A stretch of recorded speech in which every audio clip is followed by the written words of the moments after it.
এই সংকট থেকে বের হয়ে আসার জন্য সরকার কি এখন পর্যন্ত তাৎক্ষণিক কোনো পদক্ষেপ নিয়েছে? সংকটটা আজকে তৈরি হয়নি, তাহলে প্রবলেম কোথায়? নিশ্চয় আমার অর্থনীতিতে প্রবলেম, আমাদের কাছে টাকা নাই, আমরা জ্বালানি কিনতে পারতেছি না। এটাই হচ্ছে চিরসত্য কথা। হয়তো সরকারও গোপন করছে। আবার গতকালকে একটা নিউজ দেখেছি যে যে পরিমাণে গ্রামে লোডশেডিং হচ্ছে, সরকার এই লোডশেডিংটা হচ্ছে, এই বিদ্যুৎ সেক্টর হচ্ছে লুকাচ্ছে। বিবিসিতে একটা খবর প্রকাশিত হয়েছে, মজুত আছে তবু অকটেন পাচ্ছে না মানুষ। আচ্ছা, আপনি কি এই কথাটা শুনেছেন যে অকটেন, তারপরে আপনার হচ্ছে পেট্রোল, এটা আমাদের দেশেই উৎপাদন হয়? ইভেন দ্রু আপনার হচ্ছে আমাদের বাংলাদেশের যে গভর্নমেন্ট, তারা কিন্তু আমাদের বাংলাদেশের এই পেট্রোল অকটেন কিনছে না। কেন কিনছে না? এটি যদি সত্য কথা বলতে যাই, তাহলে দেখা যাবে বিদেশ থেকে আমদানি করলে তখন থাকে, পার্সেন্টেজ থাকে, আর নিজেরটা নিলে তো পার্সেন্টেজ থাকে না।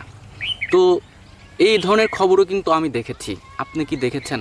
বলছিলাম যে বিবিসিতে প্রকাশিত একটি গুরুত্বপূর্ণ খবর, মজুত আছে তবু অকটেন পাচ্ছে না সাধারণ মানুষ।